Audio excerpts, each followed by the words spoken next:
Hey everyone, and welcome to BBC episode 65. We're still in lockdown. I repeat, we are still in lockdown, bunkered down. Are we number one in the world? Yep, for I the think we're longest rank time? one. We're rank one. We're rank one Most time spent in lockdown in the world. over the last 2 years. Yeah, it's nearing a year. Melbourne, Australia. Melbourne, yeah. It's out of, no, yeah, man.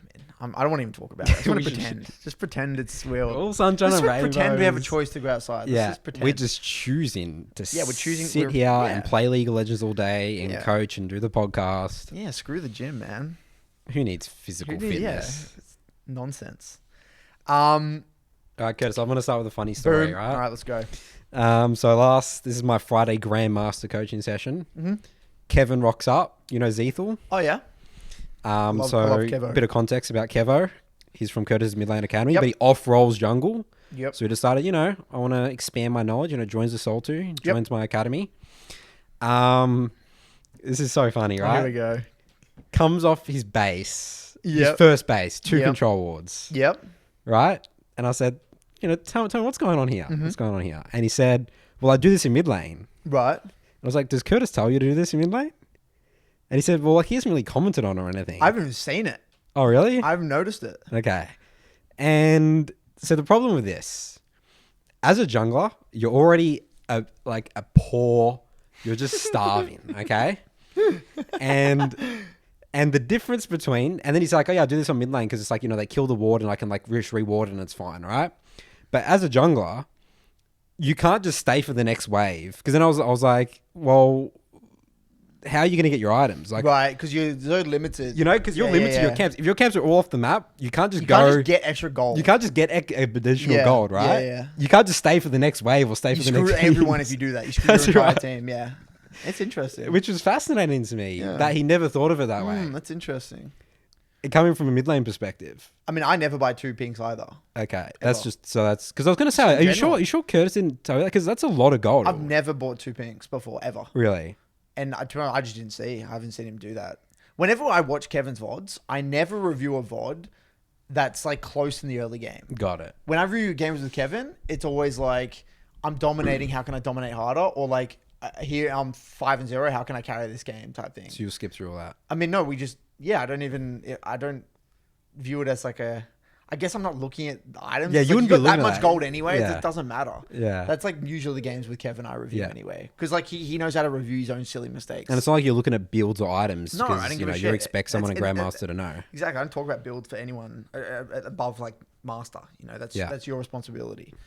But that's interesting. I never really thought of it like that. And he's just like running out of base 2 controls as a the first base. I'm like, Yeah, that's intense. you're gonna have 0 gold. Like I'm all for control wars, right? Like I think Vision wins games. Vision, I mean, it does win games. It's amazing, right? Like you can do so much with the control. We'd set up objectives. I always say 2 control wars are good when it's like the third like a drag. close It's game, like the 18-minute mark. You can start buying 2 controls. Like you and the support. Same as but support, even for laners, like 1 control, like that's max. Like Yes, as a mid laner, you don't. that's why I was so shocked by it initially. I was like, wait, don't you want all the gold in the But I world? do buy a lot in mid game. Yeah, I do buy a metric ton. Oftentimes in mid game, I'll put one down, and then I'll buy another one. Especially when we're contesting for control around an objective. Like I'll put one, and then sometimes what I'll actually do, I'll also have one on the map already. So say I'm it's in the mid game and I kind of want to go to the side lane. I'll come mid first, like get control. Sometimes I'll put a pink board down there just so we can like deny their vision and stuff. Then I'll go top, and then sometimes I even move my pink for myself in the side lane. Sometimes I have done that if I am staying in the side lane for an extended period of time because I've already got that control down. That makes sense. Yeah. But that's like when I'm really far ahead, obviously. But yeah, it's interesting for sure. I haven't thought of it like that. Another question I was pondering. I came up. This is a shower thought. From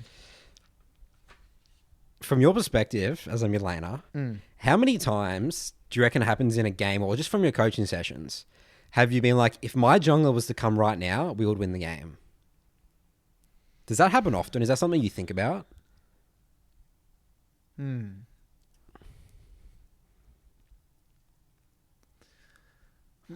Like my jungler has to come here. And if we did, we would win the game. Like you can like adapt to it. It's all good that he's not coming. Because like that's not the way I frame it. That's not the way you frame it. I don't Is that frame right? it like that mentally, but like yes, but I don't frame it like that. Yeah. Like I guess the thing is as a mid laner, in solo queue is that a lot of junglers are scared to gank mid. That's right. We do overall. That's what I see as well. You don't get ganked that much. With my coaching as well, I always say it's like, well, which side of the which side are you pathing towards? Because your mindset is the side, and then like automatically you're thinking about the bottom. side lane. Yeah, Yeah, and it's very easy to gravitate from away from it. Sometimes I catch myself, but this came up as well recently because I had a game yesterday or the other week that I was playing. And this jungler just like ganked mid. I was like, how was he just ganking mid and just killing mid? And it was like a weird matchup. Wait, you mean you were playing it in this I was game? playing against it. Right. And it was something of a weird matchup, like a Ziggs mid into Xerath. And you would think you would just leave that alone, right? But he was just killing. Like, no. Okay, so there's a lot to this. So first things first, as a trend, I have noticed at Diamond Plus, no one ganks mid. In my coaching sessions and even playing. So you just review cut and you just know it's just 1v1. Usually, so what's weird? So Niall, for example, I've coached him and he went from Platinum 3 to Master. And he, in a year, which is incredible. It's a huge climb. And what I've noticed with him, he's playing Zoe, right? And we've been really going through that process with Zoe and getting into the details. And I always thought that, once you start to get to like D2 plus, the game becomes more 2v2 oriented. But a lot of the time he's just stuck in an island or no one plays around mid. It's just him. It's isolated 1v1 and he has to kind of shove and move to somewhere else, which is so fascinating to me, especially when you're playing with a Zoe. I always thought that people would want to play around you. And this was a trend, especially within my NA reviews. It's very rare that you just get ganked. It's just like, we're just on an island, no one comes mid, and then it's just everyone's played elsewhere. And then, because I think him or Ting brought it up to me saying like, junglers never come mid either way. Like my jungler doesn't come mid and their jungler doesn't come mid. I just get stuck, which actually kind of rings true. I mean, why I've been having a lot of success with Orianna because I'm kind of left on an island all the time. You just chill out on the scale. I just kind of chill and just dominate my opponent because Ori's so good in the 1v1. That is very interesting. But in terms of the other thing you said, you were talking about how, what was the last thing you said? You're talking about how if they come mid, the Ziggs versus Xerath matchup. Yeah. Okay, so what junglers don't understand, and I don't expect them to understand, is that there are certain matchups where certain champions that if they get one kill, especially in a mage v mage matchup, there is no counterplay anymore. Is that because some kills that also don't mean jack shit either. Yeah. So for example, I want to give you a specific example. Yeah. That happened to me yesterday. I think it was yesterday or the day before. I played Ori into Cassio, and then I got ganked, and Cassio got a kill. It was actually versus the guy who was in the Soltu, Captain Tofu. Oh yeah. He's Olaf. Yeah. And we're in the game. I versed him, and he's shit scared of me versus me in Soltu. He is because he has a mental block. You gave him a traumatic experience or something. You invaded killed him on his Raptors as Rumble or something. Last year. Or something. He has mental block, and he played really well the early game. He he was really far ahead. He killed top. Yeah. And then his Cassio mid was getting dominated. And I was like, obviously, Ori's a counter to Cassio. And then this Cassio, he came mid and the Cassio flash ulted me and killed me. But I didn't blow flash and I just died. And then I come back and it doesn't change my matchup. Ori will always win no matter what. And I kept getting pressure. And then he came back mid and then we just countered it and he died once and it was just ended with this game over, yeah. And I remember thinking all he had to do was just continue to go top, leave us on an island. Cassio can yes, she'll get shit on, but you can kind of make up for it elsewhere. But then there are other matchups that are much, much closer that one kill can completely change it. For example, Ori v Victor. If you play Ori v Victor and either of the sides get one kill, it can be absolute destruction on the other side. And I don't even know. So that's interesting. That's also a mage versus mage. It's a mage versus mage, but it's they got the same range. Yeah. Whereas Cassio's so low range, there's no trading. Got it. Even if she has damage, she can't use it on the Ori if the Ori's really good. Obviously, in lower elo probably wouldn't matter, but we're talking Master Plus here, right? So there's this level of matchup intricacy that only mid laners will know, or people with champion mastery really know how. That's where you would have to really get into discussion with that jungler, right? If you're in a team or something. But only the mid laner will really know how snowbally a matchup is. But then there are some, you can kill them 3 times and it doesn't really matter at all. No. So it's just case by case basis. And even game by game basis. There there are some games where Ori can get a lot of kills, but the enemy has too much threat. It doesn't really matter. But there's some games where Ori gets one kill and it's enough to take over the game. Just based on threat. So it's incredibly complex, an incredibly complex scenario that I don't even think really should aim to think about that as a jungler. I just think you should really simplify it as a jungler. It's like a kill's a kill. If I'm there, type thing, and then you have like a rough hypothesis, and you can only know so much about the game. Otherwise, you just get overwhelmed, right? Like, yeah, you don't want to be. I mean, I think if the higher elo you go, that's the thing that I've been sort of thinking a bit about more. Maybe this is to my detriment as well. It's like, what do my laners want? And I've been thinking recently, my lane objective is like, what's going on mid lane a bit more? Because I started to avoid it a bit too much. And then I had like these games where people were winning through mid, and I was like, fuck, maybe I need to start thinking about that a bit more. Yeah. I mean, look, I think the way I would view that is just ask questions, get specific, just one by one. Like, you don't know, like try and have a bunch of mid laners you can ask questions or something. Right. Got to use the resource of the mid lane. Yeah, I mean, just get in there like, hey guys, like, ask a from question. a mid lane's perspective. Yeah, you can just ask a question, be like at, the main Victor, and then find how the matchup goes. That's what happens if it's Yasuo versus like a Yone or something mid? They both have Ignite, no TPs. Is that a snowballing matchup? Yes, it is. It is, but again, it depends on the comp. Like, there are some games that like where you could just win through somewhere else. Like, where there's so many games where Yasuo can just get like 2 kills and he doesn't do jack shit. Yeah, there's too much CC and too much like bruises that like no squishies, and it's like a full AD or something like that. Yeah, it's just like champions that have like point and click abilities. Like again, it's just too situational. So it depends mostly on what your team, what the enemy is. Yeah, I think because so, like. So. Because for like the most obvious example, you think of any immobile mage, right? You think of those Acacios, you think of the Syndra, you think of the Victor and the Ori. When I see on the enemy team Jarvan and Camille, right?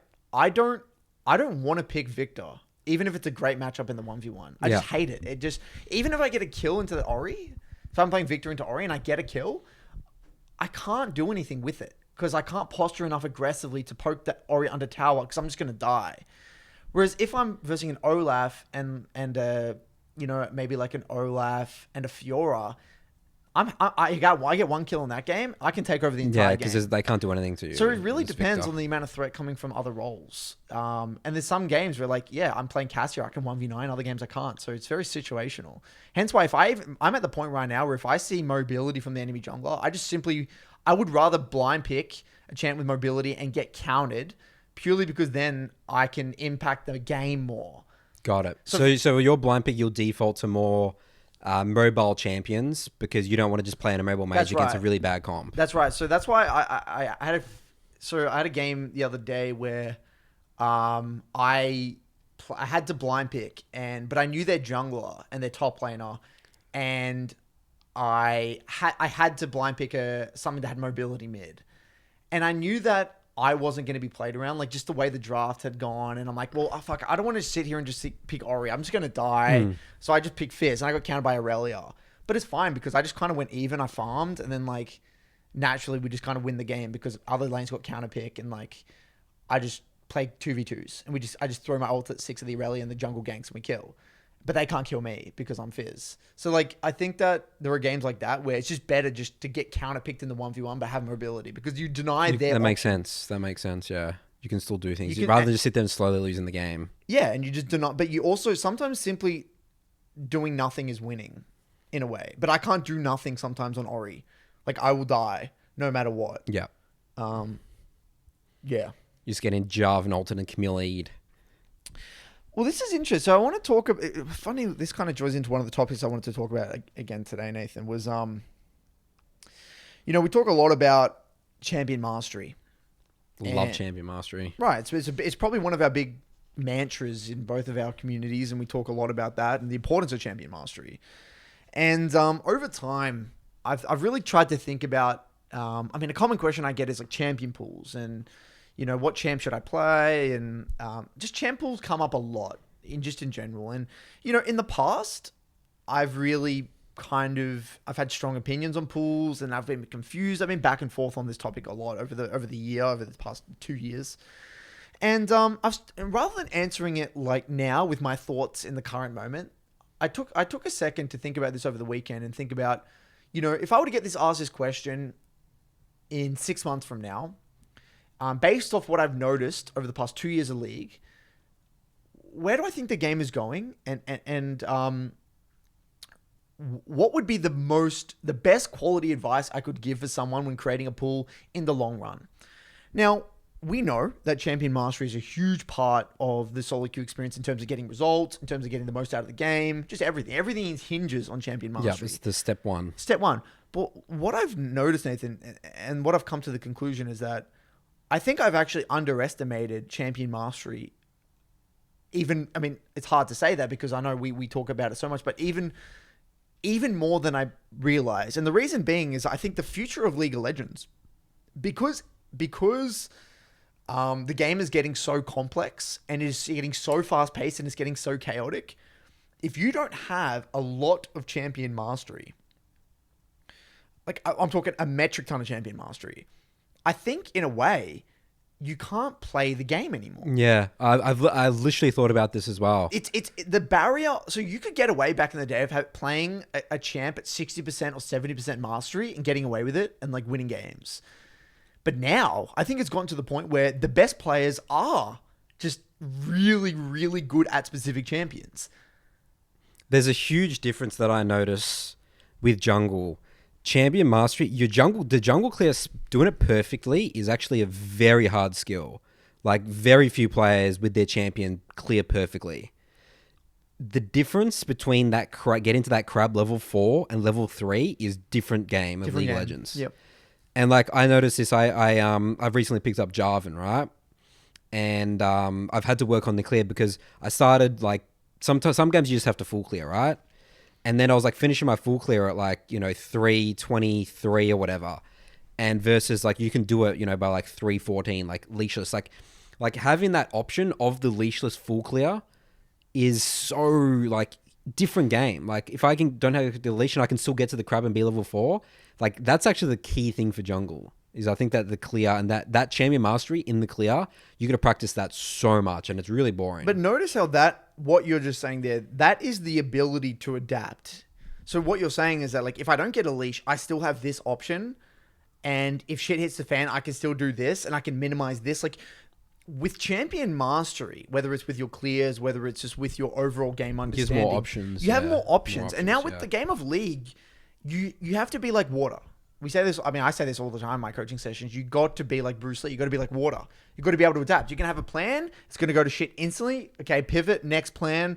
What's the wink on? Champion mastery is always at the core. Yeah, what is it? Okay, this has happened. How does a good game still look like for this champion here? And so given that, I've started to realize, holy shit, and how important this is, I've even noticed it within my own games, how I now am I'm just playing Ori on my main, right? Like Ori's my default. It's like no matter what happens in the meta, no matter what, I'm just playing Ori, and I get asked questions like, Curtis, is Orianna good? Like sometimes I find it even hard to answer that question because I'm just so good at Orianna. It like breaks everything. Yeah. It's like I just dominate anyone, and I know how to play every matchup flawlessly. I will out micro anyone with Orianna. I feel like I'm at such a high level with Ori that I'm confident that I could get like top 50 in EU really easily with Orianna. The only way you like lose like a lot consistently is if you would be versing other players that would exceptionally good at their champion. That's like a counter, like a hard counter. Yeah, I only lose when I'm versing really fucking good players when they're playing their mains. Yeah. Like, hence why I struggle against the most Katarina one tricks, because they're exceptional at Katarina. Not even because the matchup's good, but they understand their champions so fucking well. So I've come to the conclusion, tying this all back to champ pool stuff, right? I've asked myself, well, the biggest problem we see is that the meta, right? We see, okay, sure, Curtis, you might tell me that champ mastery is number 1, but then what happens when X champion gets nerfed, blah, blah, blah, blah, blah. But what I've come to the conclusion with is that, like, yes, I get it. I get that your champ might be weaker on a patch than another. But my argument is that if you have a good, like a somewhat spread out champ pool of like 3 champs that you just all in on, I don't see a world in which all 3 of these champions are going to be straight up poor enough that you can't climb with them if you have a lot of champion mastery. So I think a champ pool of the future what it would look like is you would have champions, like 3 champions that aren't really OP. Like you don't just pick new OP champs. You don't pick really weak So you'll champs. most likely never have the OP champ in your pool. No, you will never have the OP champ in your pool. You're never going to be able to abuse the OP champ. But what you'll be able to do is ideally you're picking champs that are just consistent. And there's champions across time that are just incredibly consistent. So from a mid lane, we have champs like Victor's never since the change of the X core, Victor can't really be really weak. You always kind of have a place, same as Ori. Anivia is always good in solo queue, no matter what. You have champions like Fizz. Even the patches that are weak for Fizz, like there are still going to be decent Fizz games. Like there are certain core solo queue champions that fundamentally, they're not ever the most OP, but they're never the most weak. So they're the ones you got to identify. You don't want to pick the flavor of the month Viegos. You don't want to pick the flavor Things of the that will month. just get nerfed. No, you don't want to pick those ones. You want to pick champions ideally that are They're like fundamental for the role. So fundamental to the role. I guess if you think about it for jungle, like that would be like Shaco, Kane, yeah. Lee Sin can never really be that bad, surely. Like when has Lee Sin ever been shocking? He was shocking at the beginning of the season. Right. Yeah, but like you wouldn't. Yeah, there'd still be games where you could play Lee Sin. Yeah, you probably could. You wouldn't be able to pick him every game. But what I'm getting is you'd have one of them, but between like imagine if you had a pool like this. Like imagine if you had a pool where it was like, Shaco, Kane, Lee Sin, or maybe you had one AP. You didn't want an AP. Maybe you had like Shaco. I think Evelyn will always be a Shaco, jungler. Kane, Evelyn. Yeah. No matter what meta you're in, you're gonna be able to play one of them pretty consistently, and you're gonna alternate between the 3 of them. Like within a season, one of them is going to be pretty strong. I guarantee you at one point in time. So like, I just think our focus when making a pool obviously needs to be, champions you love. You got to really enjoy them, but you got to think long term, and you got to really think about, am I willing to develop champion master on this champion over the long run? Because I think the future league, that's where we're heading. There's people just specialize in their champions. I mean, just finish up my Kiana guide, right? I just finished my Kiana guide, and I talk a lot about Beifeng in that video, and I was talking about how special that guy is, and how he reached a new level of the game that people didn't think was possible. I just didn't think it was possible. Just through sheer champ mastery. He played that champ when it wasn't even good, but he made it good. He's the one who made people realize how good this champion was. Is there a certain difference though? Because the skill cap with certain champs, like Champion Mastery with Kiana, would be different. Like, there's so many options for Champion Mastery. What's a then Annie mid? Yes, but there's a like. Do you think that there could agree, be a next level Annie player? Can that be achieved on a champ like Annie versus Kiana? No, they're different. This skill cap is much lower. There you go. But I'm not telling people to be a one trick. So I feel like if you could develop, imagine if you could develop, right, over 2 years, incredibly high champion mastery on 3 champs. 3 champs you could, yeah. Yep, absolutely. Like, and yes, one of those might not be a high skill cap as the other, but like, you're setting yourself up for success in the long run is all I'm saying. Because the way I view it, Nathan, like if you even look at, the champs for you that got you the most success in solo queue. Like, no matter what, like, Udyr got you the most success in solo queue this year.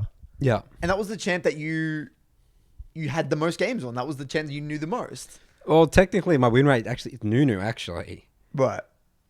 Yeah, but Udyr, come on. You played the most games with Udyr, didn't you? Udyr? This season? Yeah, this season. It's actually moved up to Xin Zhao now, and I just Right. have not had much success on Xin Zhao.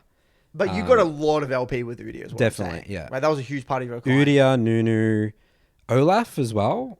I feel like Olaf is your identity, dude. Yeah. I mean, and look, this kind of ties into one of the things I was going to say to you, dude. Is like, I just don't get why you play Jarvan. Yeah. I'm lost as like, well. I'm at a point, Nathan, where like... We're going to pack it up. Yeah, like tying into this, what we're talking about today, right? Yeah. And I think what I'm coming to the conclusion as well, like, to perform at a very high level of challenger, champ mastery is just the crux. It's the crux. Like, I can't perform at that level with many champions. I can only play at the 1k LP level with 3 champs at one time, essentially. Now, I can win games with other champs scattered in there when it's a really good comp for it. But over the long run, you're going to mainly get your LP with 3 champs. And I feel like with you, We've only a couple of champs. Yeah. yeah, and with you, your identity of a player, it's like it's better to just all in on your style. Yeah, like, it is. Yeah. I was actually talking to Charlie about this with your pool, and I was saying to him, I said, if Nathan all in on the pool of like Eve, Kane, and Olaf or something, you'd be a terrifying solo queue player. Like I swear, if you all in on Kane, like I view Kane as your identity. Yeah. Oh, Kane. Like, regardless, I've always had such a love-hate relationship with Kane because, like, so. Oh, he just feels so clunky, and like I just hate not being able to do things in the early game because this is the thing that I always have conflict with Curtis. I have a lot of understanding how to close out games. I can't when I play those type of champs. You're not playing like you're the carry type thing, and like I always have this like battle. Like how I went through that phase with Elise and stuff like that. Like at Rek'Sai, I can actually play those champs. But my point is here, Nathan, it doesn't really matter what your identity is, but just stick to them. Like I just when my identities are two completely your two different. complete identities, and like when I see you play Jarvan, regardless of how much you play Jarvan, like there's a thing in the back of my mind. If I'm versing you this is just my experience versing you. Yeah, I just don't feel worried. Yeah. I just don't. I don't get the same feeling versus other players. Like when I see Sybil Zac, it's just terrifying. Regardless of the fucking meta that we're in. Like, you just know he's gonna do shit. He's gonna do shit. He's gonna fucking do work. Yeah, because he played a metric ton of Zac. And I just feel like you're missing that. But when you played Olaf, I have mental block versus your Olaf because you just exert you have full control. Even if you lose the game, I still feel your impact in the game, but I don't feel your impact. That's important. That's really important. Yeah. Like I feel terrified when I see your Olaf, and I feel terrified when I feel your Nunu as well. Your Nunu and your Olaf, you feel presence in the game. I feel you. I'm like, fuck, this is really hard to deal with. It's like you're exerting a lot of pressure, or you're doing your job to a high level, essentially. But Jarvan and like when you play Xin and Jarvan and stuff, like yes, you can win games. I'm saying you can't win games, but it's just average player. Yeah. You're just going to just be doing an average. It's not that specialization. It's not that high level. Yeah, and I just feel like moving forward, both of them. I mean, I literally, I have, I mean, at the end of the day, so I've sort of did an experiment, I guess. Like the last 3 weeks, like Xin Zhao, and then I ditched Xin Zhao, and then Jarvan, right? And, I've just gotten like not much success, like at all. And I definitely don't feel that same amount of control. And then it's funny because I literally played an Olaf game yesterday. It's perfect. I just pick it up randomly. You just pick it up, right? Yeah, I too. I see. I mean, and it's just, I just think that you need to like all in on that. And you know it. I feel like you know it deep down, but you're trying to force it. Yeah. But I empathize because I've done the same. And like, But the thing that pisses me off the most is that I have all this game knowledge. I know how to close out games. I know what a great game looks like with Elise and Rek'Sai and even Jarvan to an extent. I know there's that like X factor. There's like something there. There's something there. I don't know what it is. I don't know what it is, but it's like an inclination. Like we all have like an inclination to love a certain style. Like I feel like this is a really appropriate flow on effect. One of the other things I wanted to talk about today was how like I feel like champions and roles in a way are like a reflection of the person's personality. Right. And there's funny memes. I remember where this all started. There was like a meme on Twitter where it was like a tier list, but it showed like what type of person you are if you main this champ. And like, I kind of looked at one of them. I'm like, I kind of see that. Like even though it's a meme and they're taking the piss, like it's sort of true. Here's a great one. Remember when Robert Whittaker came to our OPL? Yeah, and his main grand champ. final, and then like he's a UFC fighter. What champs did he main? Darius. He played like Darius. I don't know what else he played, but he loved Darius. Yeah, like those type of champs. Bruises. Yeah, he wouldn't Trinity play. Mirror, I think, and stuff. He wouldn't play. Like you wouldn't see even play, there's like that. There's like that meme. Where there's that huge guy Chad playing Yumi. Yeah, that's a funny thing because like you couldn't see that. There's like imagine Robert Whittaker playing Yumi. Yeah, but it's. I just feel as though there is something there. There is a connection between when you really find your identity as a player. It's a reflection of like it is a reflection of you and the way you think about things. Because I've always drawn parallels between like when I think of mages, I always think of these very analytical style players like Swiffer. When we had Swiffer on the podcast, like he's like in my eyes, like the epitome of like a classic. He's a mage, yeah. He's just a mage player. Guy, yeah. He's a very what's the word? Cerebral. Yeah. He's a very cerebral person and cerebral, hence why he's going to play those cerebral champions. And I feel as though, when I think of like chippies in Direwolves. Like his personality was He's a just fight. Camille, Fiora, Yeah, like the Camille, the Fiora, Carry, the Olaf. just sitting in side lane. And he's supposed to fight people in melee, and that's why he's drawn to top lane, right? It makes sense because the style of the champions like fit that, and that's why he never fit well with the tanks. No, because his personality, he's supposed to fight and like he wants to kill people. He doesn't want to peel. And then you look at someone like Biopanther, the really mellow, chill guy, will sit back, supportive guy, sit back in the top lane and just be a tank and just be a beast in these fights because he knows how to pure patience, very patient guy. And what's fascinating, Nathan, and now could be a big breakthrough here. Okay. I swear to God, there's a goddamn Vlad, Yasuo, Katarina pandemic. Really, right now? And no, just in solo queue? Yeah, so I think this is what you've noticed in the This is what I've noticed in the community, in the mid lane community. So Katarina, Vlad, and Yasuo. So okay, this is generally how it comes about. So someone joins Mid Lane Academy, and I'll ask them what they mean.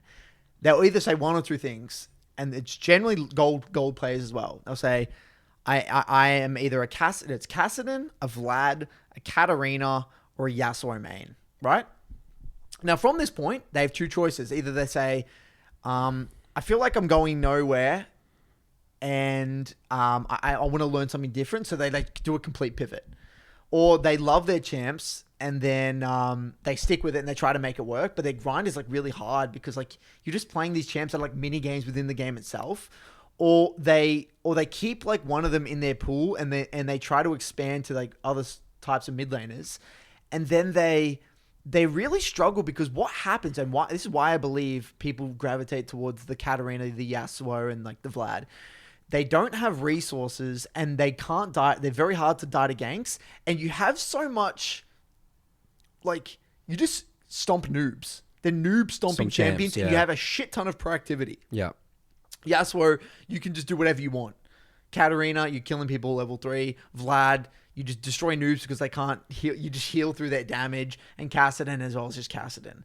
So like, I've come to this conclusion that like, these are the types of they're usually as well the younger players who just want that dopamine hit. The COD montage. Yeah, the COD montage. Kill.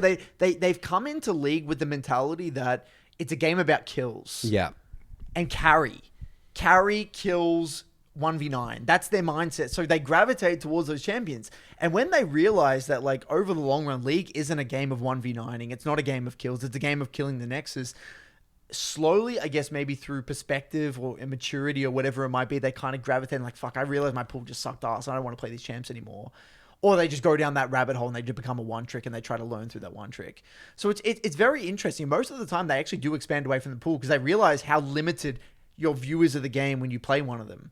So it's very fascinating. And I think that that's just I feel like we see more of them now than we did in the past.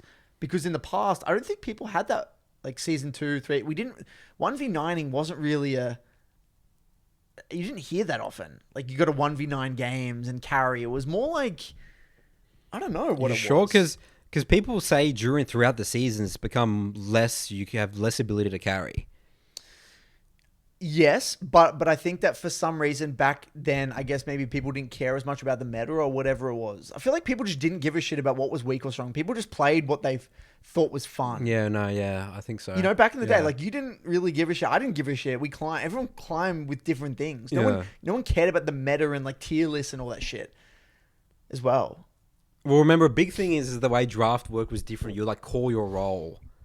Remember? Remember there wasn't that role champ select. Because people were sort of more inclined to play multiple things as well. So champ mastery wasn't really as important. Yeah. Because you can't call, like, I was lucky because people knew I was the jungler that would win them the game. But you always got jungle. Because I always got jungle. Yeah. So I was lucky that I could. It was a combination of both. Mastery. You would lose the game if you didn't get jungle. Yeah, that's right. And you would win the game if you got jungle. People knew that. People knew that you could 1 in 19 Janna, right? Yeah. No, my Caitlyn, my 1 in 22 Caitlyn or something. Your Janna and dude, my Janna puts pressure. You would like flash old people and just suicide. It was just ridiculous. No, I would suicide to get my triple wards in their jungle. The amount of pressure I put out my warding curse was insane with my Janna. All right, man.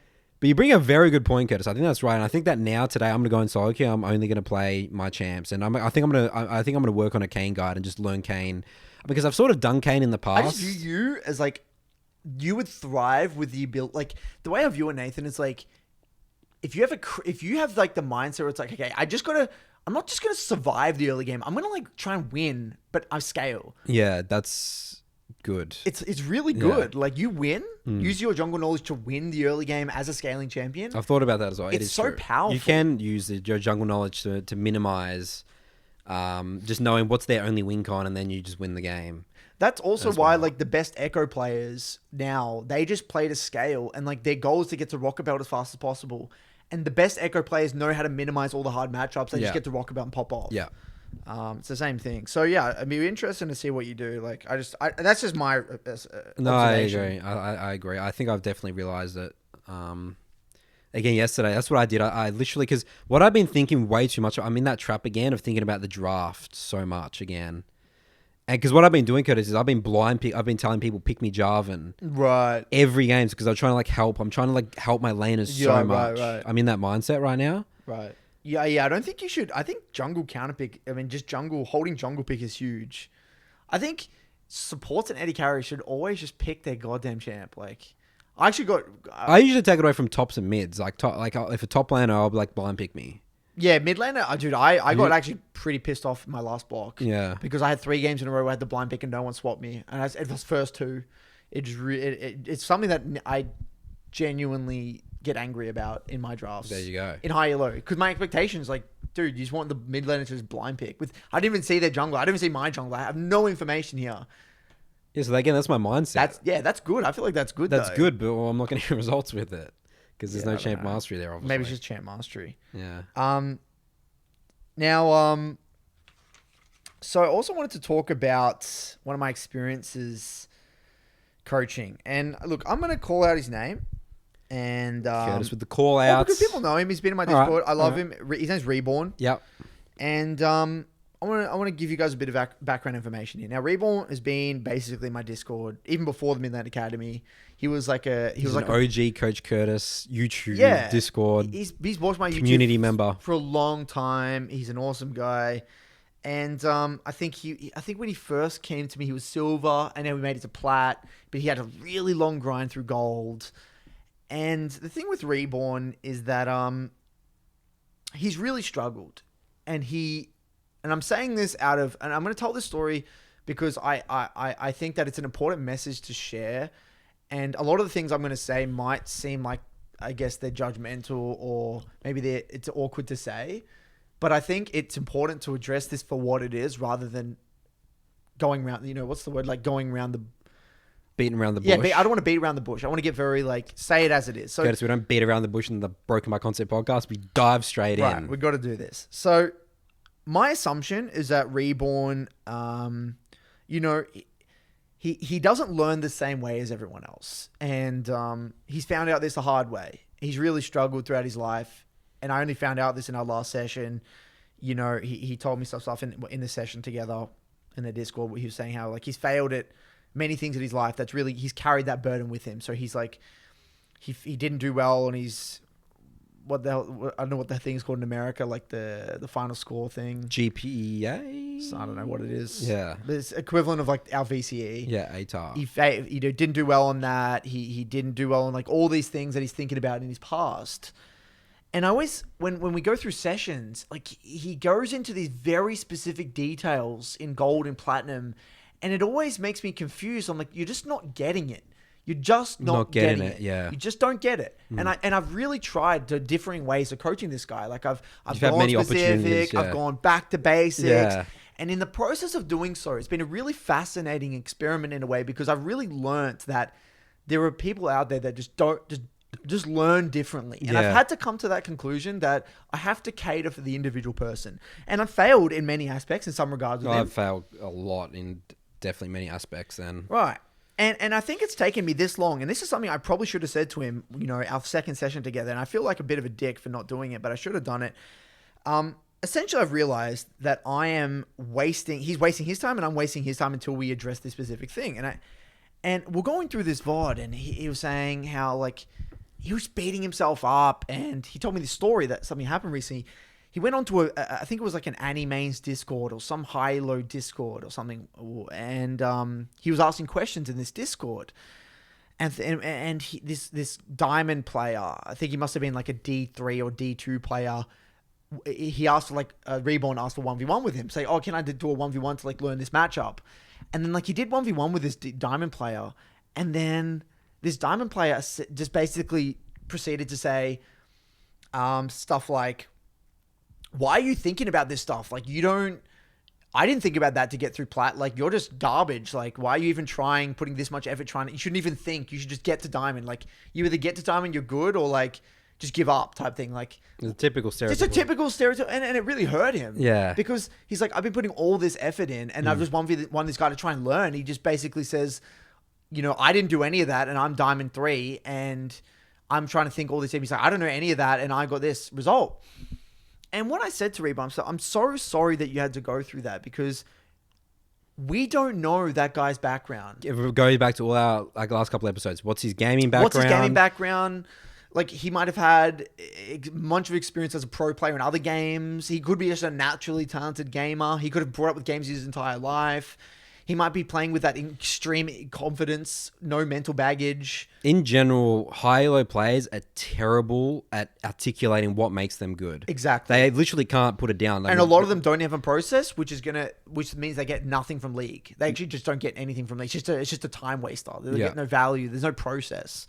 And that will only cap him out. That guy will only get so far.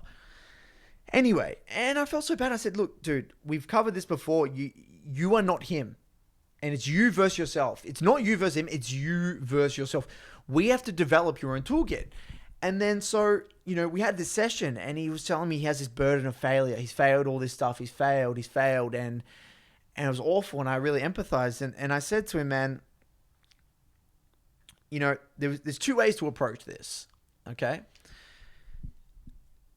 There is the David Goggins approach. So I told him to get Can't Hurt Me. And the David Goggins approach is like, okay, look at how much you can achieve with so little, just through sheer, accepting who you are, accepting how fucked up you are, embracing that, and just loving the pain. And I know it's going to be 10x harder than that guy, but I'm going to own that. And then at the end, when I beat that guy, I know that I've done 10x the work to get the same result. I'm a fucking machine. That's right. You did the self-confidence, you by owning who you are, whether you're dyslexic, you have ADHD, whatever thing that's holding you back, you own that. And you go above and beyond. You develop your own toolkit to develop it. It's like David Goggins in that first race, one of his first races, with that, keeping up with that, the Japanese racer, Japanese woman. It's like this. How tall is David Goggins? He's 6 foot two, huge powerlifter. Huge powerlifter. This is one of his, him running at her pace. Even though for her, that's probably it's an old skinny, Japanese middle-aged woman. She's designed for, doing those type of races. The fact that David Goggins would be able to that's a bigger achievement in a way than her. Exactly. They're doing the same thing, but it's a different achievement. Huge achievement. Because he never trained for anything like that. He never trained for that, and he just came in. And this is the thing. And I said, look, that's one way. And then the other way is kind of like the Sound of Metal movie, where you kind of let it go. So Ruben, right, in that movie, and we talked about that in the last episode. For those of you who haven't seen it, watch the movie Sound of Metal. The sit in front of a piece of paper, write it down until you become at peace in a way, and accept it and letting it go. There's two ways, aren't there? They're kind of two ways of battling. I think for some people that can let it go, that's what therapy in a way does, right? You can kind of let go things in your past. Understanding your emotions, the way your brain ticks. Or understanding the way you are, why you are the way you are. And I think that was one thing that I had to do a lot myself, is kind of realize why I was the way I am, and based off my upbringing, and simply just reflecting on it and realizing, holy fuck, this actually makes a lot of sense, why I act the way I do in these situations, and why these are my weaknesses and why these are my strengths. And they're kind of piecing it all together, knowing why you feel the way you do, and just letting it go, accepting it for what it is. I mean, these are two differing ways. And the sad thing is, man, is that Reborn, he's in a way by himself this entire time, trying to figure this out. And I failed as a coach because it took me, a year to figure that, or like 8 months or whatever it was, to figure this out with Reborn. When I should have told him the second session, whenever I started the way he was talking about his improvement, why he was struggling with such basic concepts, why he was asking questions that I would never ask. Like, rather than me trying to break it down and be like, default to in-game, you got to start in a way sometimes with the stage 3 stuff. Sometimes with these guys, there's no point going into the specifics in the game. No, there's not. You just don't get any value from the coaching. I have to help you with this first, and you got to put in this hard work first. You got to fix your schedule. You got to fix your intensity. You got to fix your out of game shit, because you're just going to get no value here. Your view of the game, your relationship with the game, how you view high low players. Like, this is all really important. This is all really important stuff. And look, I want to apologize to Reborn, because in a way, because I'm learning to be a coach, and I feel like it was my responsibility to identify that earlier on. But I think though this message, the reason I wanted to share it is I think it's such an important message out there, because it's a reminder, we all have our demons, and whether or not it's in League, you might be good at League, but you're going to be shit at other things. Whether it's a relationship, whether it's some physical task, whether it's like some work thing at work, or whether it's whatever it might be, you're going to fucking suck at something. And it's going to be really hard, way harder than anyone else. And I think that League can be a bloody brutal place, because you hear that sort of thing. He's just a dude trying to learn, goes out there, some guy telling him, you fucking suck, just give up, you don't know jack shit. I didn't have to do that. So it's so easy for me. It's so dangerous to hear that, And imagine all the people that have heard that similar thing and just either That's what everyone hears all the time. That's the League community right there. High-low plays, again, there's no respect. No one improves, remember? You're just good. You're just good or you're not. Because the interesting thing about League, and this is, I've used this comparison many times in the podcast, right? Think about,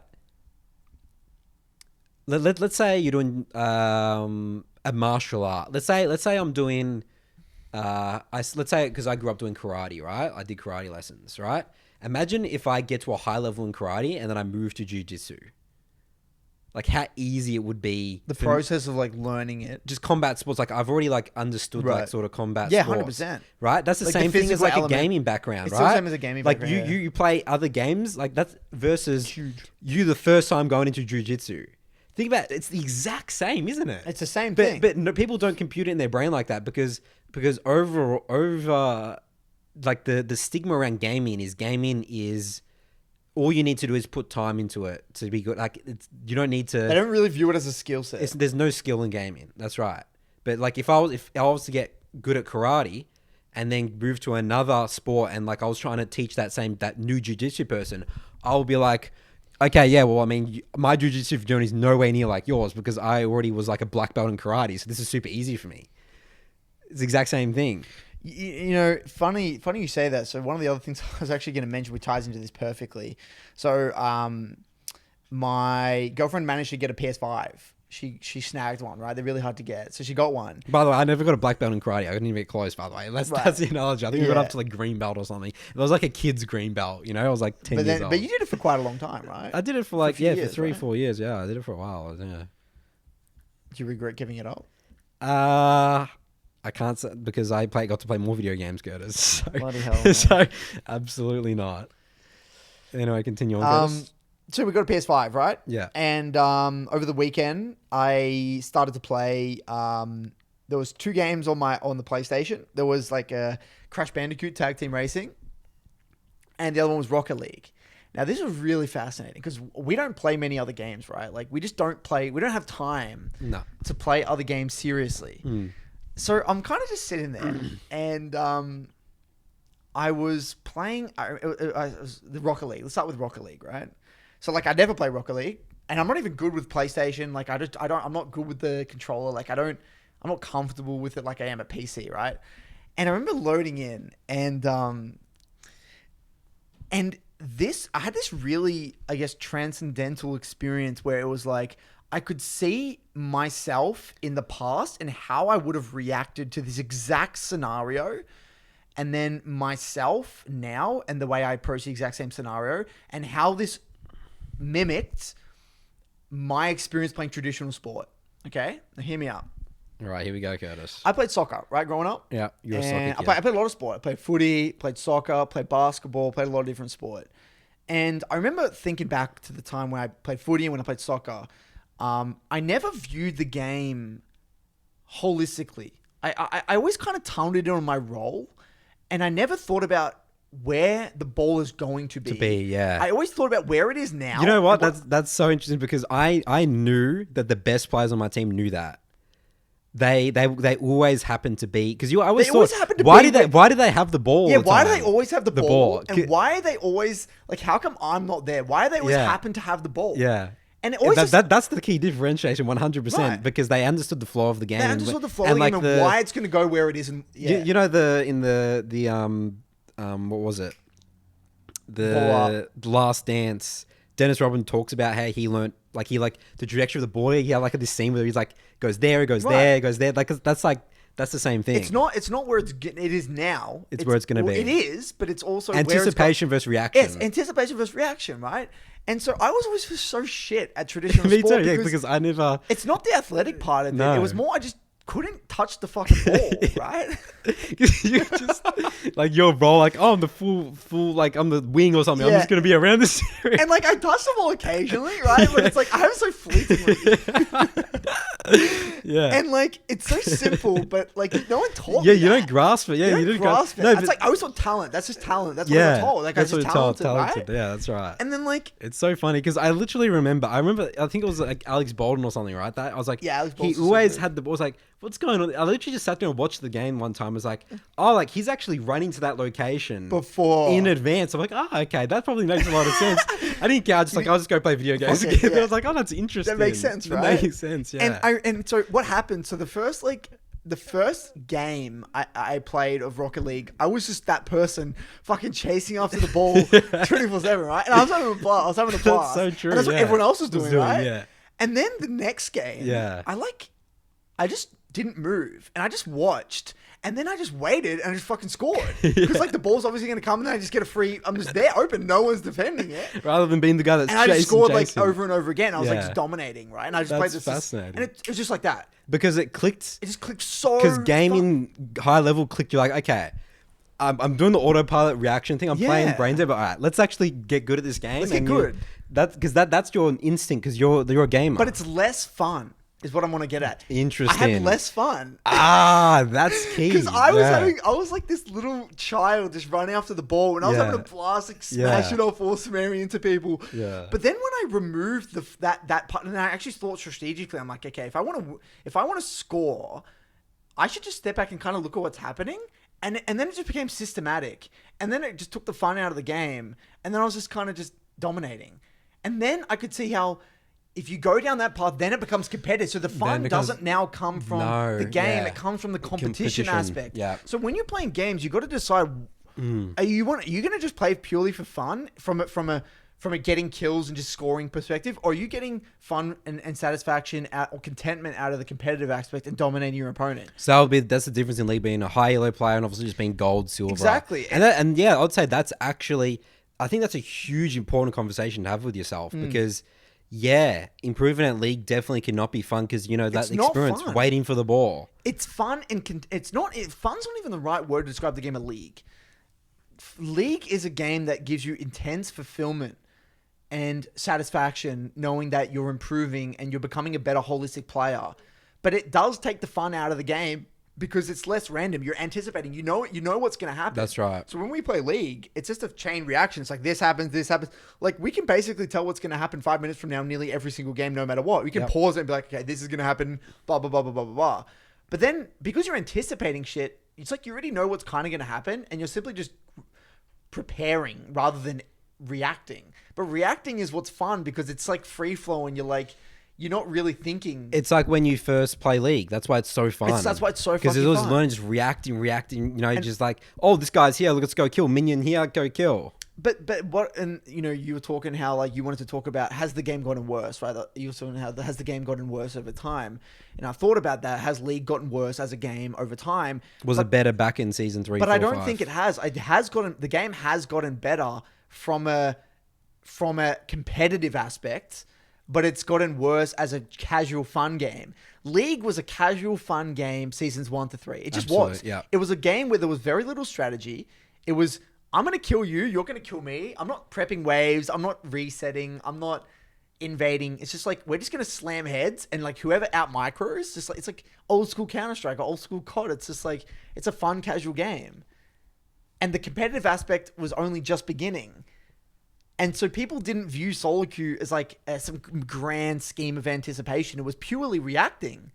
But that's what made it fun. It was the equivalent of Rocket League chasing the ball. That's what League was.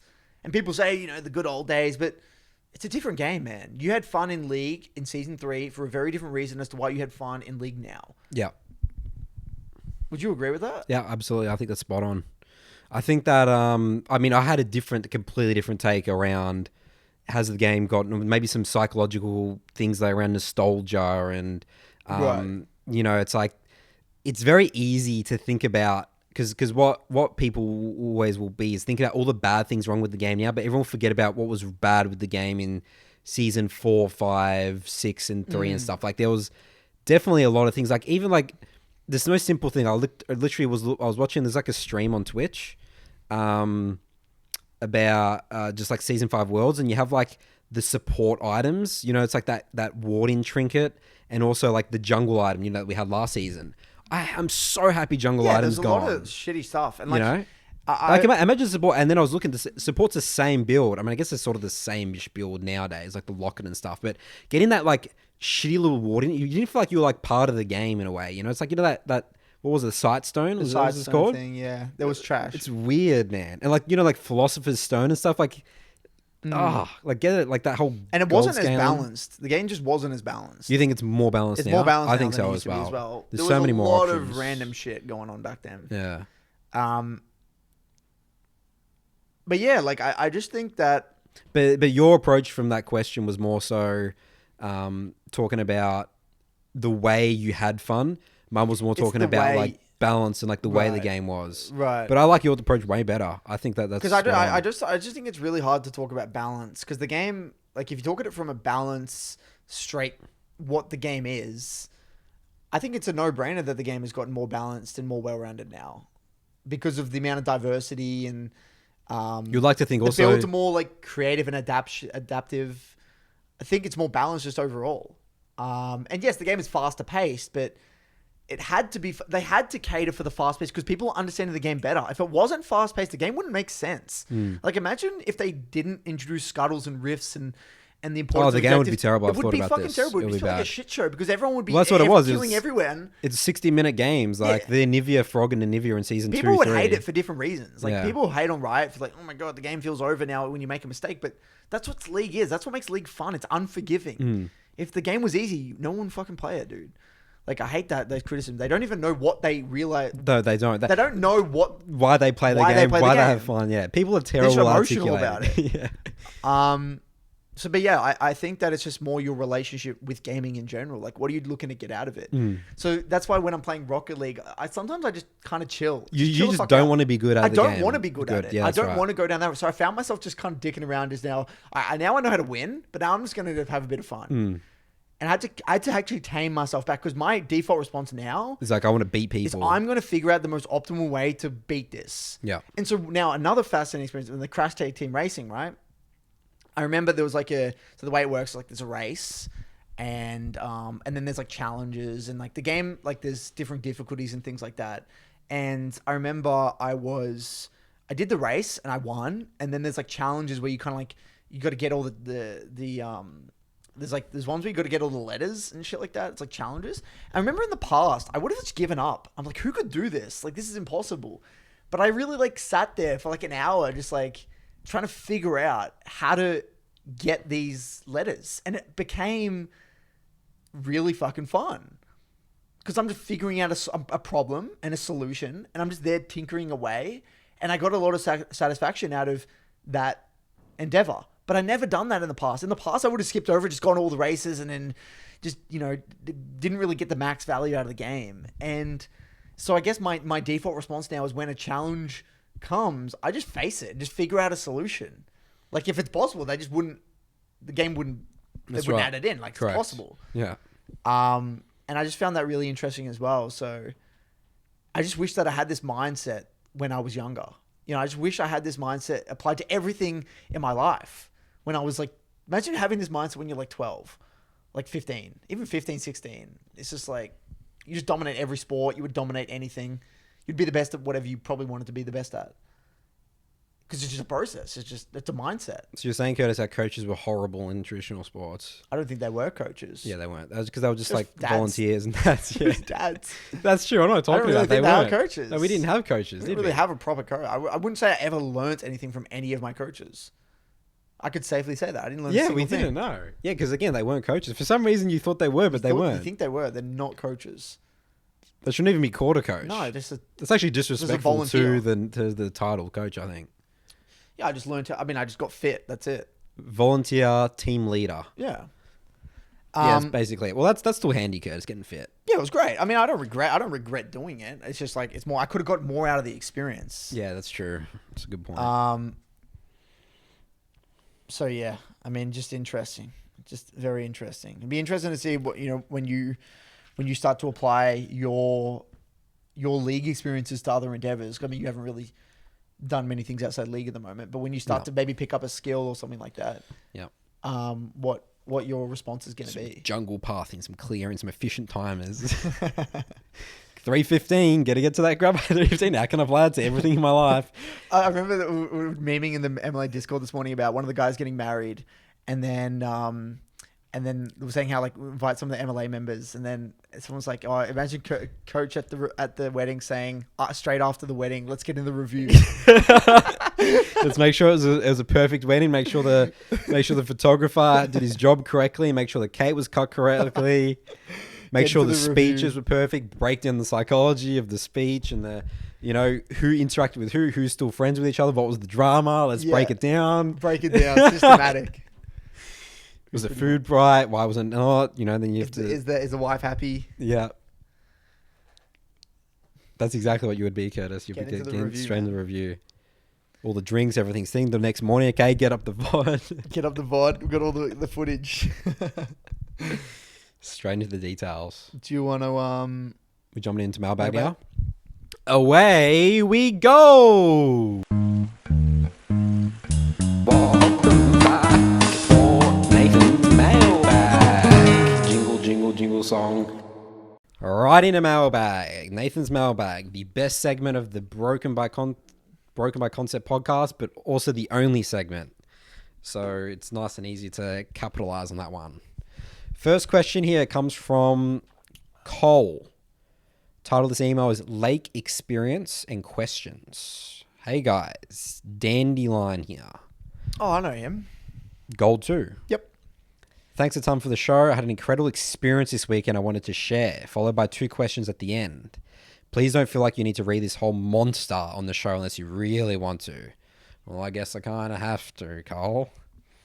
My friends and I went for a 3-day hike around Lake Superior in northern Minnesota.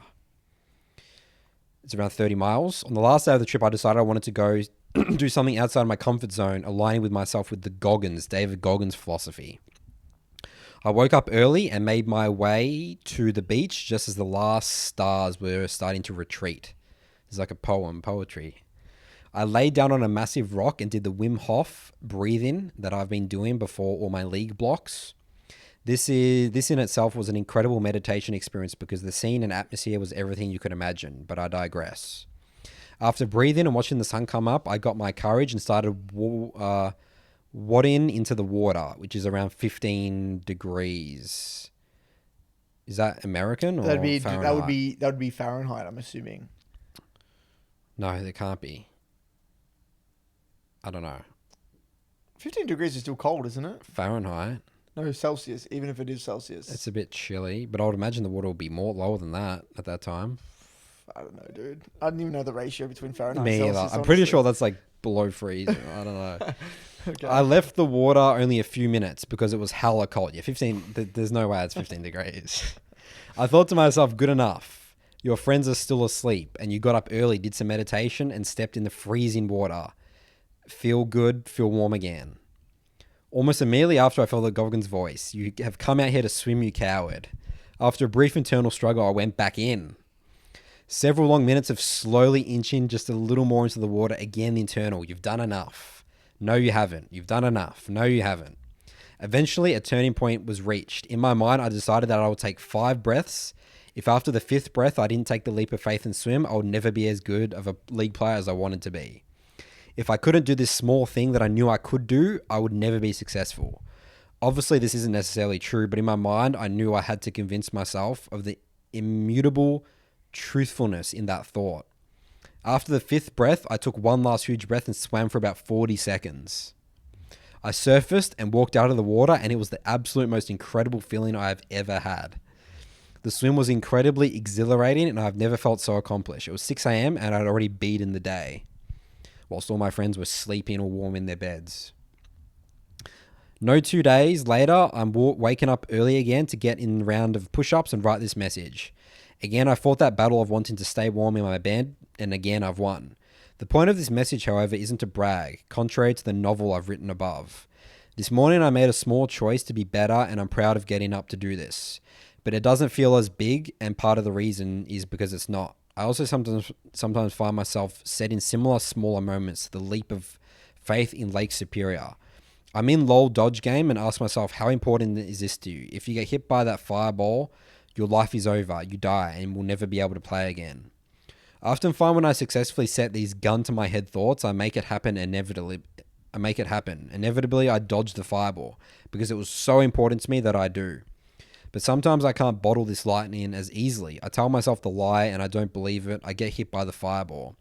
And I know the feeling inside. I didn't care quite enough. It's not that I couldn't do the mechanical thing. It's that I didn't want it bad enough. So I have 2 questions for you. First, how do I bottle that lightning more often or more effectively with regards to long-term goals? In the lake, I knew that if I did it, I would feel incredible right now. In the past, I know you've talked about connecting to why you want to achieve your goal. Obviously, instant gratification is much easier to appreciate than the delayed gratification of reaching X rank by season end. What do you do to help yourself succeed and appreciate that delayed gratification? So let's start with that question. Well, first things first, I don't think it's sustainable to rely on these narratives or like the way he's phrasing it, lightning in a bottle. I don't think it's not a lightning in a bottle, is it? I think that at the start it is, yeah. At the start, but I think anything that is worthwhile in the long run, you're going to have to do it out of sheer habit. Yeah, it has to be created habit. So I think you're going to try and use that lightning in a bottle strategy for the first 2 weeks. And then I think it should become 2 or 3 weeks, but then it should become, I guess, a part of who you are. And by that point, you shouldn't, I mean, it's just, that's what you do. That is you. In a way though, I do think in order to kind of maintain that hunger, just like Michael Jordan did, in The Last Dance, how he created those own little narratives. Convince yourself, trick your brain. Well, the way I view that is like they're only, okay, let's use a little analogy here, right? Let's say you're a car driving along a freeway and you're starting on the right, you're starting on like this, it's a 2-lane, you got 2 lanes here, you can be in the left or the right one. Let's just say the left lane represents kind of sloppiness, getting off track, lower intensity, things like that. And the right lane is like the high intensity, high focus, connected with your goal, et cetera, et cetera. So I think what happens is, you'll use that strategy, whatever strategy it is, the narrative, the like he did, the sheer willpower, whatever it might be. And then you start in the right-hand lane, you're going straight, you're doing really well. And then inevitably over time, the way I view it is like your car's slowly turning. It's like slowly, like you take your hands off the wheel. It won't like immediately jerk to the left. It will kind of slowly drift away, drifting to the middle. Now it's on the middle. And then going to slowly make over to the left. And then at that point, as it's starting to drift, 2 things need to happen. One, you need to have the awareness to know that the drifting is occurring in the first place, which is easier said than done because it's very easy to kind of go into like this autopilot state where you're just doing it for the sake of doing it. And you don't even realize you're drifting. You think that that's high intensity. You're simply not aware. And then the second part of it is once you notice that you're drifting, you've got to somehow nudge yourself back onto that right lane. So I think that step number one for you should be, okay, great. You've done the first bit. You actually got yourself into the right-hand lane and you're rock and rolling. You started. I think first thing you need to do is identify where is the drifting starting? Like, why is it happening? So for some, it might be a narrative, like sort of like mental baggage. It could be like bullshit stories that you tell yourself in the past that like weigh you down. It might be just like whatever certain habits that you're trying to get rid of that are kind of pushing you in that direction. So like just bring about awareness is what's happening to get you there. Sometimes I've felt like that. Like for example, right now with my cold showers, I'll create any narrative to get me out of doing it. Like it's brutal. Like I'm in the hot shower and then I'm about to do the cold thing. And then I hear so many narratives. Like you don't need to do it today. You did it yesterday. Yeah, I did it yesterday. It's weekend. Like any narrative will come in my mind that will tell me that I should not take this cold shower. And like, I think where that comes from right now is I'm aware that it's not truly a habit enough. And like my brain is trying to tell me what the negatives are rather than the positives. So my cheat hack way is like, I will kind of, I think first of all, I kind of quickly remind myself why I'm doing it. And then what it will feel like. I kind of picture like what it will feel like after, and then I just do it. But then you also got to like kind of have your own process to get back on track. Now, what I'm tying back to the lightning in a bottle, that might be a certain ritual that you do to get yourself on track. Could be like a playlist, like we've mentioned this before, like a montage, like my old Counter-Strike montages sometimes help me get in that mindset, or like a specific playlist, or it could even be like a journaling sort of exercise, whatever it might be to get you back in that place. Excuse me. So I think that you got to develop your own little toolkit there. So that would be my advice. Those 2 steps you got to kind of play around with. So you're not going to be using that all the time though. That's like, in a way, that's like a bumper to get you back onto the right lane. You can't rely on using that every single 10 meters. You should only be using that every K. Does that make sense? Yeah. Because this is, you shouldn't have to use that every time. No. You'll give up so quick if that's the case. You've got to make it a habit. I try and think about like for you and Jim. For me, like, what did you do? So my lightning in the bottle was sort of like I had to rely on, you know, we were going together, right? Right, so it's right, like right.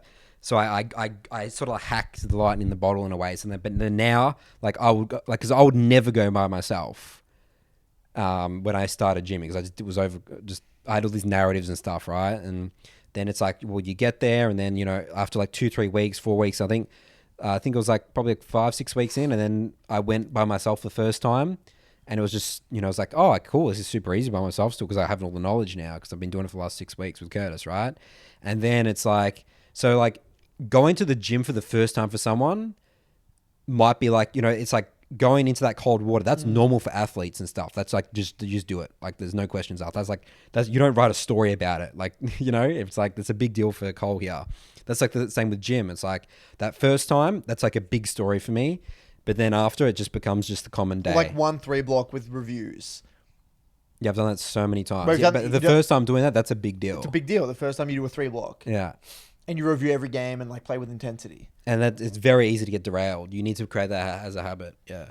But you are going to, you know, it should largely be a habit. Yeah. And every now and then you might have to do a checkup, like a get your shit together type thing. But it's a pretty awesome experience though. Yeah. I mean, maybe you can't really compare that to maybe the gym, because I mean, that's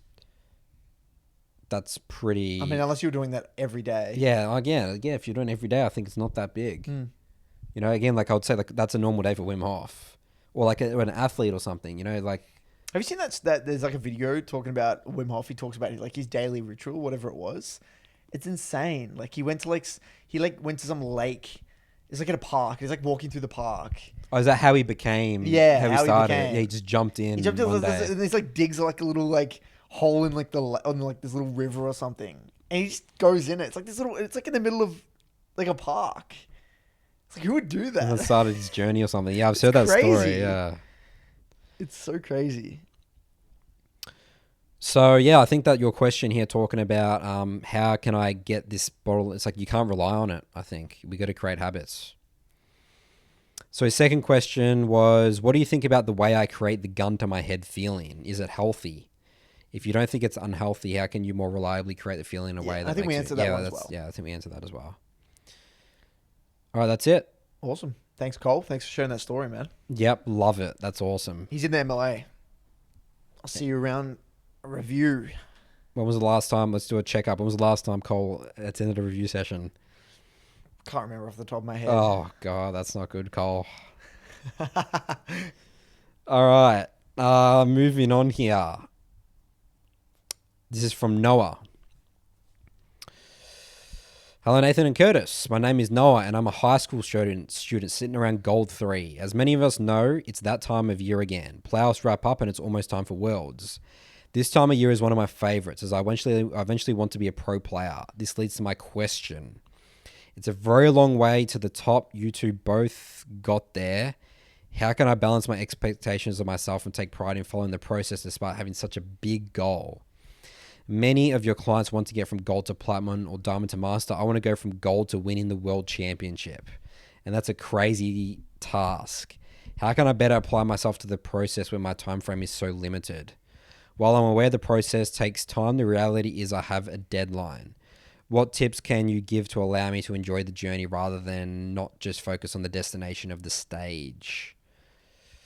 It's from Noah. It's a tough one to break down, this question. So I love Noah. He's in the MLA as well. So like the thing is with this is okay. So usually the feedback that we would give is you shouldn't really think about being pro until you get to high elo already. Yeah. Like Master Plus. Master Plus, yeah. Because it is so far away. It's like me wanting to be a bloody, be the best bodybuilder in the world. It's so far away. You could probably get you could probably go from let's say you're gold, you could maybe get to a diamond level in a couple of years, but you're never even getting close. Not even getting close. So I wouldn't think about that until I'm even attending amateur tournaments or something like that, right? If I was doing bodybuilding. But the thing is I think in Noah's case, he definitely is connected with that. How goal. old? Where is he in high school? I think he's pretty young. I think he's 15. 15? Okay. 15 or 16. And the thing is, look, I think it's, at the end of the day, we can't deny his dream. At the end of the day, if he has a dream and he wants to, that's what excites him and that's why he plays the game, that's on you. That's him. But I think, at least what I've noticed so far in the Midland Academy when people say that they want to go pro is that it eats them alive. Yeah. That's at least what I've just seen. Yeah. So far, based off my experience coaching, the pressure and the expectation eats them alive. Whether or not it will do now, usually by the time you get diamond, that's when it really starts to eat at you. Like, oh my God, you think, because you start to get an ego. It's a bit close. You you start to get and you're like, oh my God, I'm getting close. But then it's so hard. It's so hard. Like D2 to master is so hard. Yeah. Like D4 to D2 is hard. Then D2 to master is so hard. Like it mentally breaks people. So I think that right now your goal, even though like you said, I'm probably going to still say the same thing. Your goal should still be right now to get to platinum, or even gold 4 to gold 3 and gold 3 to gold 2 and then gold 2 to gold 1 and then get to platinum first. You need to be, it's good to have your long-term goals a compass, but you need to break it into small miniature goals. And even then, I wouldn't even focus on that. I'd be focused on, okay, what does a gold 2 version of myself look like? What does a plat 4 version of myself look like? Do I need to increase my matchup understanding? Certain mid lane fundamentals. How am I dying? What are the trends? You need to break it up into smaller tasks right now. And I think that, I'll be honest, I would probably not think about the pro thing really that much. You can't. You just can't. It's not useful. No. It's really not useful. You can have your motivation long term, think about it every now and then. It's like, okay, this is why I'm doing it. But at the end of the day, you must be, in a way, brainwashing yourself to only ever be thinking about what I need to do next in this next game. In this game and this next game. And you gotta enjoy the game. It's so easy to just hate the game if that's your goal. As you said, it eats your life. It's the same thing. I could just see, If I was We were trying to never be a in pro that. player, We were never in No. that position. Like we got to that position, but we got to remember this is a different time as well. So it was Yeah. easier, smaller server, and on top of that, we were just very good gamers. We happened to be we just want to get good at the game. That's it. We just wanted to be good at the game. That's right. And be high rank. It wasn't we want to go pro. It was a byproduct of just being really good at the game. Yeah. So our priorities were always just playing the best quality League of Legends we possibly could. And I feel like that's what you got to try and replicate. You just got to play really good quality League of Legends. I mean, it sounds so easy to say, but like I just don't see how you're gonna be able to effectively use "I want to go pro." I No. can't. I think it's The it's dangers always a detriment, outweigh yeah. the dangers outweigh the benefits. And especially when you're that goal 3, it's so the gap is so large that you must bring it back to the basics and must get to platinum and focus on that. And if the thing is as well, what would be interesting for Noah, you should, in a way, he kind of has to set himself a goal of getting to platinum, even though a lot of people, I wouldn't say that. Like, they just need to be focused on getting better. Like, if he cracks under the pressure of getting to platinum, there's no way He won't be able to achieve goals as a he pro won't be player, able to yeah. achieve goals, because you gotta love the pressure as a pro player. That's what you're paid to do. You are paid to perform under pressure. So if you set your goal to get platinum and you break under the pressure because you can't do it, you're not gonna be able to get. You're not gonna give results. You're just not, because you got to be that sort of person that loves the pressure, Yeah. loves the chaos, and thrives under pressure. Not just does well. You got to thrive. You got to be even better. You got to be even better, because everyone plays worse under pressure. You got to be better. That's what differentiates you. So I would set that as a test as well. Break up your goals, and if you're crumbling under those, then it's it's a sign, man.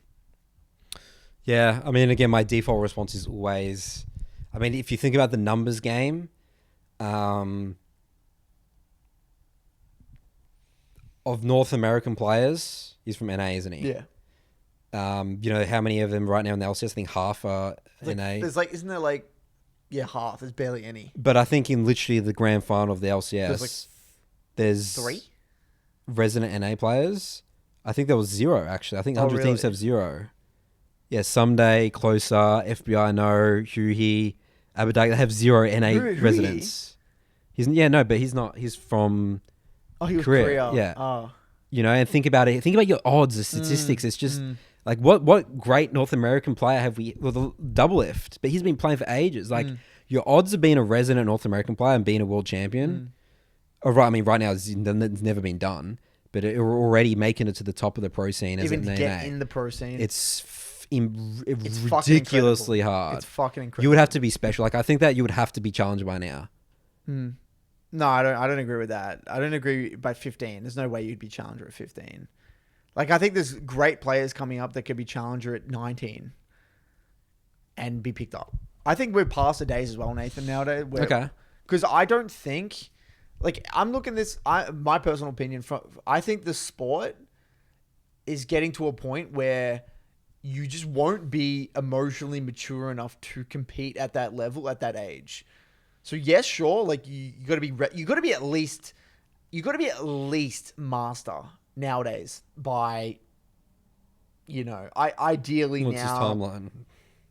16? I mean, he's got to be master by Yeah, 17, right? 17? At least. Master 16, 17, You're right? pushing it. But okay, or you have to, if you're not just challenger, you would have to be like top 10 consistently by like 20, 21, right? Because if you're a dominant 21-year-old, you're going to get picked up. There's no way you would just, you're too old. There's no fucking way. Imagine if you're a consistent, dominant rank 1 player at 21 years age. You're going to get picked up. There's no way you wouldn't get picked up. I think you're disadvantaged if you're not in the scene for a while, like at least like you're 18, 19, 20. Because you got to experience all the fuck-ups and actually be emotionally unable to deal with being in a team. I think that you have to go through that experience. You can't start that at 21. In a way, you know what I mean? Yeah, but look, let's say regardless of what their experience has or hasn't been, right? As long as they say they haven't been in the LCS, by 21, if you're high challenger at 21, there's no way you would get ignored. I can't see how that would be the case. Yeah, probably not. Yeah. Well, then there you go. But I again, it's so hard for us to say nowadays. It's hard. It's just yeah. so hard. What's going to look like in a couple of years' Yeah, we time have as no well. idea. What's super interesting though, by the way, Nathan, just to bounce back on this, you know, I've been watching F1, right? I try to follow F1, and there's some really young drivers. Yeah. Like there's some fucking young, and it's fascinating. It's really, really fascinating. How young are we talking about? Well, I'm pretty sure. I'm gonna Google this right now. He looks like a fucking baby. I'm assuming he's 18, but I need to look at this. That's insane. 18 for driving in Formula One. Here we Holy go. I want shit. to see how old this guy is. How old is he? This is like wiki. Okay, so he's been in. So he's 21 now. Let's see when he. So this is Lando Norris. He now drives for a McLaren. He's been in the F1. Let's see. How long has he been in the F1 for? How do I find his fucking wiki here? So he's 21 now. I know he was 110% been in there for at least two. This is his third year. So he's been in the. I'm pretty sure he's been in the F1 since 18. Started in the F1. He was 19% sure. Here we go. I found his wiki. Here we go. Born in 1999.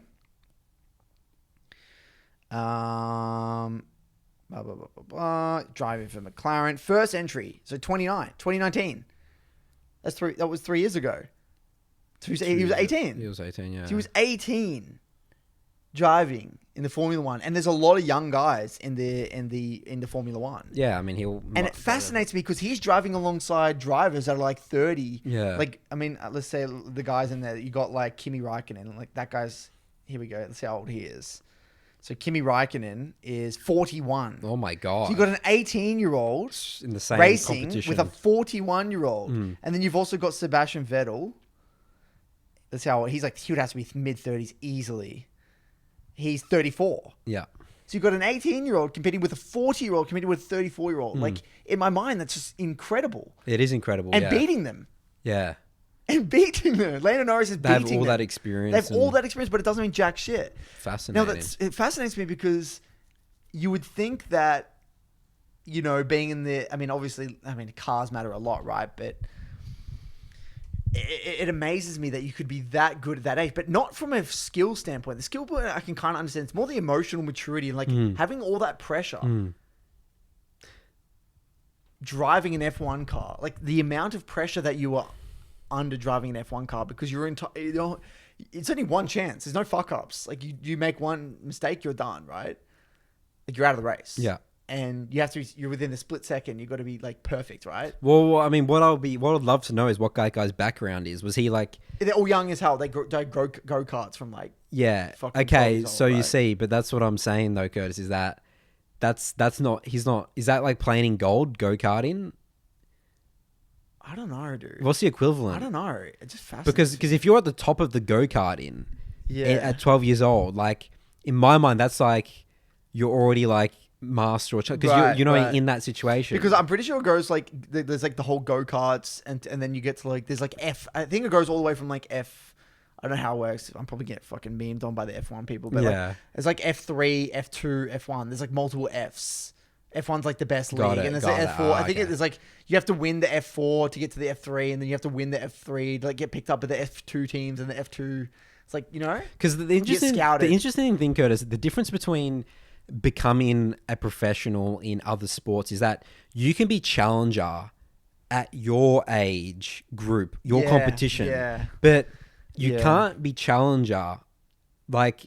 You know what I mean? Like that's such a different. It's a different like think because you can ride that confidence always because you're always the best. You're always the best in every team, every competition you're playing in. But you're never getting pitted against like there's no such thing as gold. Like there's not like a gold tournament. You've been the best in it. Doesn't mean jack shit. It doesn't mean anything. And people will just smurf and just play and just pretend they're gold and stuff. You know, that's the key difference. Is that the age. There's benefits and pros in too. The league, right? In a way, you're kind of just thrown into the deep end. Yeah, just instantly thrown into the deep end. You're like going from solo queue versus the 30-year-old veterans, like theoretically. Just straight away thrown in. It's weird. It's different. It's different to anything else in the world. Like think about gymnastics or something, right? Yeah. You could be the prodigy growing up the whole time. There's no such thing as the gold prodigy or the silver prodigy. Your prodigy is at the end of your journey in getting to the top of challenger. That's the huge difference. It's fascinating. How fascinating is that? Because yeah, it's like let's say we think about the people that grew up, who become AFL players or something. TLDR with Noah, you can't think about it whether or not you do or you don't. You just put your best effort forward, and then wherever it gets you, as long as you're making your best effort, that's it. That's all he can really ask for. I just don't think he can't think of it. He just can't. Because chances are, I mean, he has like 2 years probably to get high elo. If he doesn't get high elo in like 2 years, you're done for. That's right. There's no way you're ever going. So unless you're like actively getting from gold to diamond in the next season, essentially, and then diamond to like grandmaster minimum, like you're not gonna make it in the long run. Which is possible. Gold to diamond is doable. I've coached someone, multiple people. Yep, I've as well. I have an Ishan who was gold 3 when he joined Salto last year, and now he's diamond. He got to diamond 1, but now he's struggling in diamond, going up and down diamond, which is part of the journey. I'm looking at some of the ages here. Most of them, like the good ones, though. Like I think 20, like early 20s is when they're they're peaking. The peaking, yeah, like 23, and 22, like that. That's the Okay, so you're not going to be a Formula 1 driver anytime soon, then. Daniel Ricciardo, the Aussie. Wait, how old is he? He's 30. He's like 32. Okay, so he's on his like few last years. Yeah. All right, next question here is from Calvin. School comp, team advice, and league ban. Part 1. So hi, Curtis and Nathan. I'm Calvin, a silver ADC player. I'm currently finishing up my first week of college and my first year of league. I feel that I've come really far from my early days, so I want to continue this passion through my school's esports team and also meet some people. He's a silver 80 carry. Yeah. Okay. So his first season playing the game. Do you think this is reasonable given that I've spent a whole year in silver? Would it even be worth my time? So he's talking about he wants to get involved with his school esports team. Yeah, I would say, why would you not get involved in if you're silver? If you listen to this podcast, you're probably pretty like involved in like League of Legends, like you're excited about it. Regardless, like talk to some higher players, get involved. It'll be fun anyway. Yeah, that'd be fun. Imagine if we had that. That'd be awesome. I would love to just have the ability to meet, like right now. Yeah. Like imagine if we had the ability to just like meet a community of people in person, like every week, to talk about the game. That'd be amazing. That'd be so cool, right? Like, we don't really have that. No. We don't have that at all. So, like, it would be... I'm jealous. I mean, I'm jealous that you would even have that option. Even if you weren't competing, just simply just chilling, talking, watching, playing, having fun. You'll meet some great friends. Yep. Yeah, it's much better to talk to people in League of Legends in real life because that's when people are actually, like, themselves, you know? There's no anonymity. No, they're not in Discord with, like, their anime picture and stuff, you know? No. Part 2. My parents are also completely banning me from playing League or any other game so I can focus on school and work. Throughout high school, I would say I'm pretty much an A student despite playing games. What do you think about the ban? If I were to join this club, I think I can hide it from my parents, but do you think this is a good approach to continuing the passion I developed through quarantine?